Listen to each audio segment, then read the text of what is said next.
అమ్మవారికి ఏది ఇష్టం లేదో తెలుసా అండి? లేదు అనే మాట ఆవిడకి ఇష్టమే లేదు. అసలు చెవులో పడనివ్వదు, అస్సలు అననే అనకూడదు. ఇంట్లో ఎప్పుడు ఎవరు కూడా లేదు లేమి పొడసూపకుండా ఉండేదే లక్ష్మీదేవి ఆ ఇంట్లో ఉంటుంది. మనకి అంత చక్కగా ఆవిడ అన్నీ ఇస్తానన్నప్పుడు ఈ బంగారం ఎందుకండి?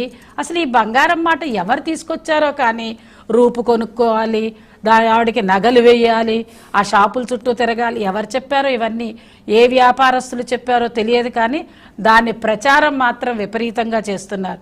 తెల్లారేపాటికి పూజలు మొదలు పెట్టండి. ఇందాక గురువుగారు చెప్తుంటే నాకు అదే అనిపించింది. 8వ గంట కల్లా మొదలెట్టాలట, అయిపోవడం కాదు. 8 కల్లా మొదలెట్టాలంటే ఆవిడ ఏమైపోవాలంటే ఆ స్త్రీమూర్తి. అసలు అట్లాంటివి ఏమీ లేదండి. హాయిగా చక్కగా మీరు అన్నీ సమకూర్చుకుని అలా చెప్తే ఏం చేస్తున్నారో తెలుసా గురువుగారు? ఏముండదు, స్నానం చేసేసి వచ్చి ఒక నైటీ ధరించి